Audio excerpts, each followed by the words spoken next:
مطابق تجارت نہیں کرتے۔ آگے ایک اور دلچسپ بات آ گئی، بنی اسرائیل کے اندر نا ایک شخص نے اپنے چچا کو قتل کر دیا جائیداد کے لیے۔ یہ دیکھیں کب سے لوگ جائیداد کے لیے قتل کرتے آ رہے ہیں۔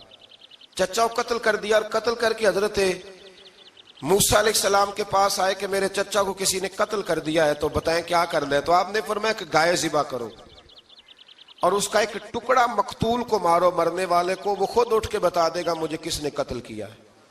اب ارادہ نہیں تھا گائے ذبح کرنے کا تو بہانے کرنے لگے۔ ارادہ نہیں نہ ہوتا تو پھر کیا ہوتے ہیں؟ کہنے لگے گائے کس طرح کی ہو، بوڑھی ہو کہ بچی ہو، رنگ کیسا ہو، جوان ہو کہ چھوٹی ہو، حال میں ایک دفعہ چلنا سیکھ گئی ہو یا ابھی نہ سیکھی ہو۔ تو بتاتے گئے تو رب بھی شرطیں بیان کرتا گیا، گہرے زرد رنگ کی ہو، حال کے اندر اسے نہ چلایا گیا ہو، پانی نہ نکالا گیا ہو، نہ بچی ہو نہ جوان ہو، اس کے درمیان ہو۔ یہ ساری شرطیں کہاں پائی جاتی تھیں؟ حضرت موسیٰ علیہ السلام کی قوم کا ایک شخص تھا جو اللہ کا ولی تھا۔ وہ جب انتقال کرنے لگا نا، اللہ اکبر، دیکھو رب ولیوں کی اولادوں پر بھی کتنا فضل فرماتا ہے۔ وہ جب انتقال کرنے لگا تو ایک اس کے پاس چھوٹی سی بچیا تھی، گائے کی بچی، اس نے جنگل میں چھوڑ دی۔ کہنے لگا یا اللہ میں تیرے نام پہ چھوڑتا ہوں، میرا بچہ جوان ہو جائے تو اسے دے دینا، اور تو سرمایہ ہی کوئی نہیں۔ بچہ بڑا ہوا تو بچہ بھی بڑا نیک تھا، اپنی ماں کا بڑا فرما بردار تھا۔ اس کی ماں نے کہا بیٹا تیرے باپ نے ایک گائے چھوڑی تھی۔ تو بچہ جنگل میں گیا اور جا کے کہنے لگا اے اللہ میری گائے مجھ سے ملا دے۔ تو رب کریم نے وہ گائے واپس کر دی، وہ گائے گھر لے آیا۔ اب وہ کہنے لگا اماں بیچ دوں، تو اماں کہنے لگی بیٹا میرے پوچھے بغیر نہ بیچنا۔ کئی دفعہ گاہک لگے پر اس نے کہا جب تک میری اماں نہ کہے گی میں بیچوں گا۔ ادھر بنی اسرائیل والے شرطیں جتنی گائے کے بارے میں پوچھ چکے تھے وہ ساری اسی گائے میں پائی جاتی تھی۔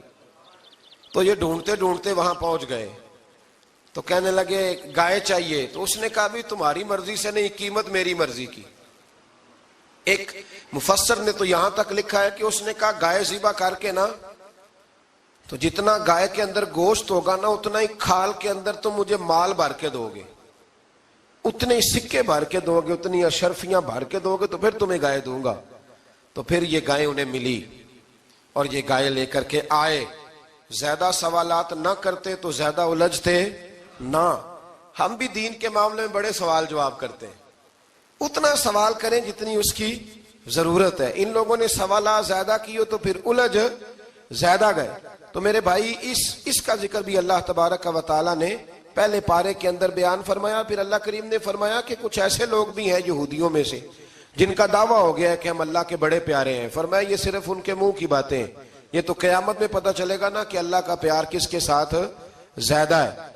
اور پھر یہ بھی یہودیوں نے دعویٰ کیا ہے، اسی پارے میں اللہ فرماتے ہیں کہ ان کا دعویٰ ہے کہ ہم اللہ کے بڑے پیارے ہیں، جنت میں ہم ہی جائیں گے۔ تو اللہ فرماتے ہیں پھر مرنے کی دعا تو کرو، جنت میں تو مر کے جانا ہے نا۔ لیکن رب فرماتے ہیں یہ کبھی مرنے کی دعا نہیں کریں گے، اس لیے کہ انہیں پتہ ہے کہ ہم نے آخرت کے لیے کیا بھیجا۔ لیکن جی پہلا حکم آ گیا یا ایھا الذین آمنوا کہہ کے، پہلی آیت قرآن پاک کی پہلے سپارے میں پہلی آیت جس میں اللہ نے کہا یا ایھا الذین آمنوا، تو پہلا حکم آمنوا کہہ کے۔ آیت نمبر 104 میں جو اللہ نے حکم دیا ہے نا وہ نبی پاک کی تعظیم کا حکم ہے۔ پہلا حکم ہی اللہ نے حضور کی عزت اور ناموس کا ارشاد فرمایا۔ پہلا اس ترتیب کے لحاظ سے وہ ہوا یہ کہ جب نبی پاک کو بات ارشاد کرتے تو صحابہ کرام اٹھ کے عرض کرتے رائینا یا رسول اللہ، حضور سمجھ نہیں آئی ذرا رعایت کر دیں۔ تو یہودیوں کی عبرانی زبان کے اندر نہ ذرا کھینچ کے پڑھتے تھے رائینا، تو اس کا معنی بنتا تھا معاذ اللہ اے ہمارے چرواہے۔ بکریاں چرانے والے کو بھی وہ رائینا کہتے تھے۔ تو جب صحابہ یہ کہنے لگے تو اللہ نے منع ہی کر دیا، فرمایا میرے محبوب کے غلاموں اس لفظ کے پیچھے چھپ کے، اس لفظ کے پیچھے چھپ کے لوگ میرے نبی کی بے ادبی کر جاتے ہیں۔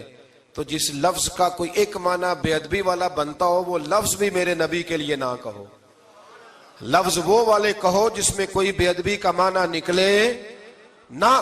یہاں لوگوں نے بڑے بڑے لفظ نہیں بول دیے پھر کہتے میرا مطلب یہ تھا میرا مطلب وہ تھا، تو نے وہ لفظ بولا کیوں جس کا کوئی غلط مطلب بھی نکل سکتا تھا۔ اللہ نے فرمایا یا ایھا الذین آمنوا لا تقولوا رائینا، اے ایمان والو رائنا کہو ہی نہ، تو یا اللہ کیا کہیں؟ فرمایا وقول انظرنا، تم کہو یا رسول اللہ ایک نظر فرمائیے۔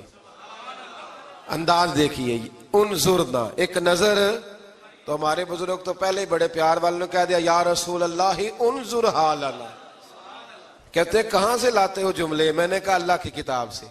یا رسول اللہ انظر حالنا یا حبیب اللہ اسما کالا، تو تم کہو انظرنا، محبوب نظر کرم کرے، واسمعوا، اور کیا ضرورت ہے دوبارہ پوچھنے کی؟ اللہ کہتا ہے پہلے ہی دھیان سے سنا کرو، پہلے ہی واسمعوا، پہلے ہی احتیاط سے سنو، وللکافرین عذاب علیم، اور کافروں کے لیے دردناک عذاب ہے۔ لیکن جی اسی پارے میں اللہ تبارک و تعالیٰ نے پھر اہل یہود کا ذکر کیا، تو یہود کہنے لگے کہ ہم حضرت ابراہیم کے ماننے والے ہیں، تو اللہ کریم نے وہ بھی ذکر کیا کہ میں نے تو ابراہیم کو آزمایا ہے، وَإِذِ ابْتَلَىٰ إِبْرَاهِيمَ رَبُّهُ بِكَلِمَاتٍ فَأَتَمَّهُنَّ، ہم نے ابراہیم کو کچھ چیزوں سے آزمایا ہے، وہ ہماری آزمائش پہ پورے اترے۔ قَالَ إِنِّي جَاعِلُكَ لِلنَّاسِ إِمَامًا، تو پھر ہم نے انہیں کہا کہ ہم آپ کو پوری دنیا کا امام بنائیں گے۔ وہ آزمائش کیا تھی؟ آگ میں جانا بھی آزمائش، بیٹے کا نہ ہونا بھی آزمائش، بیٹا ہوا تو پھر اسے وادی غیر ذی زرع ان میں چھوڑ کے آنا بھی آزمائش، بڑا ہوا تو پھر ذبح کرنا بھی آزمائش۔ فرمایا جہاں جہاں آزمایا ہے نا، ابراہیم ہماری آزمائش میں پورے اترے۔ فرمایا تم مفت میں حضرت ابراہیم کی اولاد بنتے ہو اور ان کا نام لیتے ہو اور ان کے ساتھ اپنا تعلق بناتے ہو، دیکھو تو صحیح وہ کتنی آزمائشوں سے گزرے۔ تو اس کا بھی اللہ نے اسی میں ذکر فرمایا۔ اور پھر وہ بات کرتے تھے حضرت یعقوب کی اور حضرت اسحاق کی، تو فرمایا وہ تو ہمارے اتنے خاص بندے تھے کہ وصال کا وقت بھی انہوں نے اپنی اولادوں کو نصیحت فرمائی تھی کہ اللہ کی توحید پہ قائم رہنا، اس کا ذکر بھی اللہ نے اسی پارے میں بیان فرمایا۔ اور جو حضرت ابراہیم اور جناب اسماعیل نے کعبہ تعمیر کیا، تو اس کا ذکر بھی اللہ تعالیٰ نے اسی پارے میں فرمایا۔ فرمایا جب وہ کعبہ بنا رہے تھے تو کہہ رہے تھے ربنا تقبل منا، کہہ رہے تھے اے اللہ بنا ہم نے دیا ہے پر مہربانی فرما ہم سے قبول فرما لے۔ تو جو آیہ کریمہ آخر میں عرض کرنا چاہتا ہوں اس پر بھی تھوڑی توجہ فرمائیں گے تو بات بڑی نکھر کے باہر آئے گی۔ یہ 16ویں رکوع کے اندر اللہ نے پھر یہود کا اور عیسائیت کا ذکر فرمایا، تو اللہ کریم نے ایک بات ارشاد فرمائی، یہودیوں کے ہاں جب کوئی بچہ پیدا ہوتا تھا وہ پیلے رنگ کے ساتھ اس کو رنگتے تھے، یا کوئی خاص رنگ تھا ان کا، بچہ پیدا ہوتا تو اس پر وہ رنگ چڑھاتے کہ یہ جی ہمارے مذہب کا رنگ ہے۔ ہمارے ہاں بھی رسمیں ہیں نا اپنی اپنی، معاذ اللہ اپنی اپنی نہیں ہونی چاہیے، اللہ رسول کا حکم ہونا چاہیے۔ تو یہودیوں کے ہاں بچہ پیدا ہوتا تو ایک خاص رنگ چڑھاتے، عیسائیوں کے ہاں پیدا ہوتا تو وہ بھی ایک خاص رنگ چڑھاتے۔ تو مسلمانوں کے ہاں بچے پیدا ہوئے تو انہوں نے بھی توجہ کی کہ یہ کیا ہو رہا ہے، تو رب کریم نے فرمایا صبغۃ اللہ، رنگ اللہ کا ہی ہے۔ ومن احسن من اللہ صبغہ، اور فرمایا اللہ کے رنگ سے زیادہ خوبصورت کس کا رنگ ہو سکتا ہے؟ اللہ کا رنگ کیا ہے؟ لا الہ الا اللہ محمد الرسول اللہ صلی اللہ علیہ۔ فرمایا نیلے پیلے کالے رنگ نہ چڑھاؤ، اپنے ذہن پر توحید و رسالت کا رنگ چڑھاؤ، یہ سب سے بہترین رنگ ہے۔ اگر تمہارے ذہنوں پر رب رسول کی توحید کا رنگ چڑھ گیا تو یہ وہ والا رنگ ہے، پھر تمہیں کسی اور رنگ کی طرف جانے کی ضرورت نہیں پڑے گی۔ تو فرمایا رنگ وہ پیدا کرو جو توحید کا ہے، رسالت کا ہے، اس رنگ کی توجہ کرو۔